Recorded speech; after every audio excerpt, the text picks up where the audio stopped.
have 24 hours to make your first ever video game. What do you do?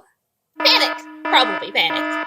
Okay, but after that, what then? Well, you're a smart little star. So you go online and learn about something called scope. Scope is, well, I couldn't find an online dictionary definition, so let's just use this LinkedIn one. Scope refers to the features, functions, and quality of the game, as well as the time, budget, and resources required to create it. In other words, scope is your plans, your blueprints, your foundation, and without it, your building, or in this case game, is bound to collapse. With this in mind, I spent the first 27 minutes creating said scope for the game. There were two goals: make a game and make it simple. As long as I had a finished product by the deadline, no matter how scrappy and duct-tapey together it was, I'd call it a success. With those objectives in mind, I created a Frankenstein of ideas for my game. I'd use the scope gag from Undertale, combine it with this star mod from Minecraft, and make it a frenzied panic game, like, you know, the offline dinosaur one. Mix them together and bam, out comes my game. It's a bit of a mess in here, so I'll try to explain. To define my scope, I separated my planning into two parts: the background and the game mechanics. I'd need a background for the game to take place on, and a cover for the screen to scope into it. As for the mechanics, I wanted to create a spawner that spawns stars in a radius. From there, the stars would grow in stages. And upon this final stage, the star could either die and turn into a black hole that pulls in and destroys nearby stars, or create another spawner. Creating these ideas took less than 8 minutes, and the rest of the time was spent realizing I had forgotten how to code. As a result, the next 24 hours almost sent me into a spiral of insanity because I forgot about that funny little word. You know, scope. Or, as I'd like to call it, knowing what you're capable of. When making a prototype, some devs use geometric shapes and others use basic art to replace it later. As for moi, I chose neither. I went straight into making the final sprites of the stars because, well, there's no because. I just like art, so that's exactly what I did. I made sprites and animations for stages 1, 2, 3, and death. That took me around 34 minutes and took on another 1 hour and 52 to implement the stages. Surprisingly, the stages were pretty easy to implement. There are 2 dictionaries for the stars, one for stage wait time and the other to make a stage number variable. From there, it's as easy as making a loop that plays each animation, and after stage 4 is reached, aka death, the star plays that animation and then hides itself. Now, pay distinction there. I said hide, not delete. If there's one thing I learned in class, is that ownership in coding is everything. The star isn't responsible for creating or deleting itself. That's the spawner's job. But wait, there's a flaw in that. If we go back to our handy-dandy planning, notice anything? Go on, I'll wait.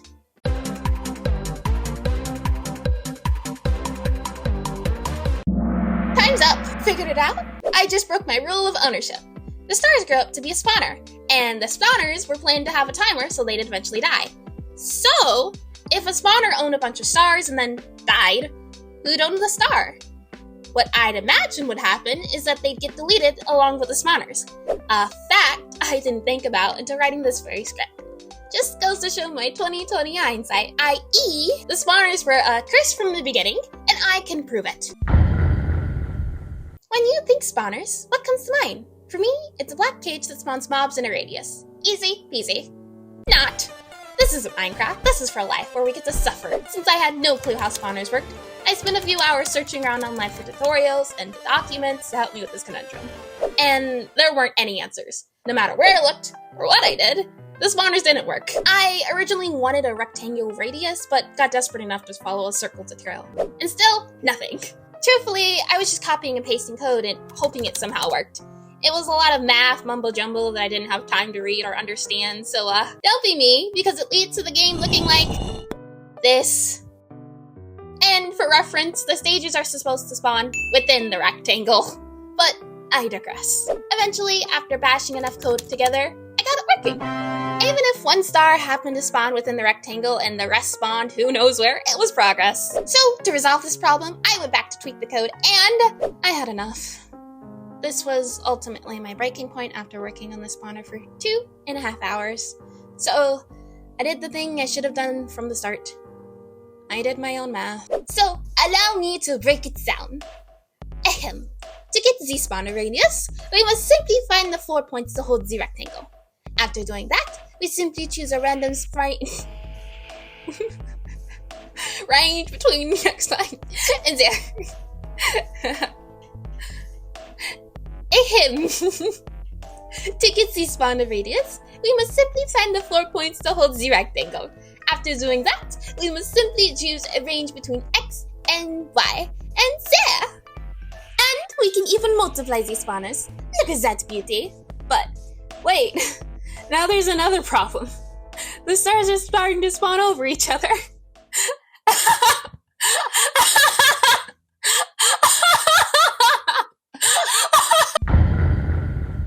Essentially, I wanted the spawner to work by picking a random area in the star radius, and if it was overlapping, check a different spot. Can you imagine how that went? The program wouldn't even open because it was being overloaded. These commands were happening so fast, I'm certain my computer was on fire for a moment. So, due to this failure implementation, I had to scrap my original idea. I had to shorten the scope, get rid of the black hole idea, and get rid of the chance part. Instead, what I changed my idea to was to have set locations in the spawner. That way, I can have a list, or array of available and unavailable spots. Then all the game has to do is remove and add from each list. Simple and efficient. Time to move on. Finally. By now, our spawners can create and delete stars. That's working now. Next came the scoring system to keep track of everything. Going back to scope, something I should have made clear is the win and loss condition, i.e., how do you win and how do you lose? For example, that dino game is infinite. There's no winning, so I decided to go that route. The longer the game goes on, the faster things get until you eventually lose. The difficulty would be based on the stage timers for the stars. Thus, the longer the game, the faster they died and spawned. I did this by I don't remember. And the footage I have started turning fuzzy, so I can't go back to try and decipher it. Regardless, I ended up changing it later, so I was excited to implement this part since this was the whole inspiration behind the game, the scope. I thought this part would be the easiest, as all I'd have to do is make a cursor large enough that... And my plants are foils. You might have to squint to see it, but apparently the cursor size was too big. I wonder why. Ultimately though, that meant I'd have to do the reverse. Make the scope act like a flashlight. Thankfully, there were tutorials for this, so making it wasn't that difficult. However, I had initially planned on having the surrounding area completely black or purple.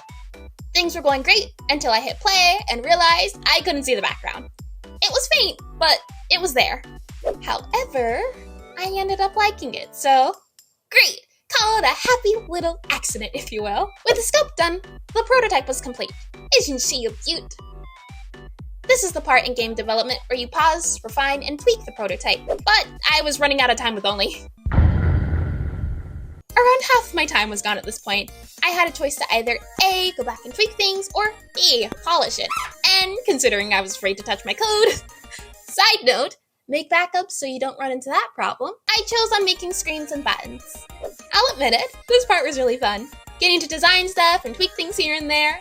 I also went back to my difficulty and tweaked it a little bit. Difficulty used to be set within the spawners, but I made it its own thing, so that now I didn't have to change the spawners, and difficulty could take responsibility of changing the spawners. Visuals, done. Music, done. And now for the pièce de résistance. Game juice. Which is just a fun way to say I made the game feel more interactive. It's like shaking the screen or vibrating the controller after something happens. You know, that sort of thing. I made the stars get larger as if the player was highlighting it to give it a better feel. And with that, the game is 17 hours and 35 minutes. Wow, that means 6 hours and 25 minutes remaining. Boy, am I glad I didn't go back and change things. Who knows how that could have ended. But it's done, and you can go play it now on my itch.io link in the description. If you like, tell me what your score is and how you managed to get it. That's the end of this video, and now I'm gonna go ramble on more about stuff. Channel stuff, other stuff, bunch of stuff. This video was a long time coming. It took me 6 months to get it out, and ironically, it was because my initial video scope was too big, i.e. the editing. I never got out of it. This time around, I came up with a structure plan, and would you look at that? It didn't come collapsing down.